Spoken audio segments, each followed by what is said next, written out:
Hey, I'm Kathleen Dorn, your Mercury Detox coach. I keep running into people who are trying to detox from mercury without first removing their silver amalgam fillings. This sounds very appealing, especially if you can't afford the cost of replacing your fillings. I get that. Now, some of you may have even have been to see a doctor and have been told that you don't need to remove your fillings. I'm not trying to be critical of doctors or other professionals because most of them are trying to do their best to help you. But I would like to explain why this is dangerous. Mercury from the amalgam in your teeth is continuously evaporating as shown in the smoking teeth video. You breathe in these vapors and 80% goes directly into your bloodstream. Do you really want to keep toxifying your body that way? I encourage you to watch the complete video on my website. Now, an amalgam is very corrosive and mercury leaches out and passes through your intestinal tract with food and liquids. This slowly damages the intestinal lining and causes many different types of gut illnesses, which I explain in my book.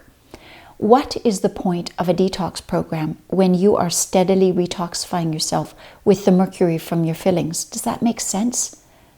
Research has shown that people with amalgam fillings have about 2.3 grams of mercury in their mouth. This is a huge amount of mercury that can overwhelm your kidneys or liver and damage them. My kidneys were damaged from years of mercury poisoning from my fillings because I had 12 fillings. So I had to start my detox very slowly. This is typical of many people I work with. A mercury detox program uses a chelator, which attaches to the mercury, and then your body is able to eliminate it through your kidneys or liver. Your body grabs individual atoms or molecules of mercury for elimination, and this is a slow process at best. Chelators get into the saliva, food, and even the tooth pulp and can pull enormous amounts of mercury out of your fillings. If you took a mercury filling and managed to pull all that mercury out into a person's bloodstream at once, they would likely die. The mercury in a filling is relatively passive, which is why you can put a filling in your tooth and not fall over and die the next day.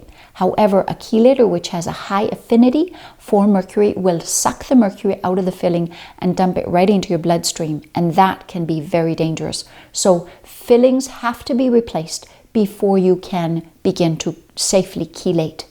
The objective of a detox program is to remove the years of mercury stored in your body. Your health is not going to improve until you get rid of the mercury that has accumulated in your organs and tissues. If you enjoyed this presentation, please give me a thumbs up. Feel free to ask questions in the comments sections and I will respond. There are links in the description if you're interested in my website or products.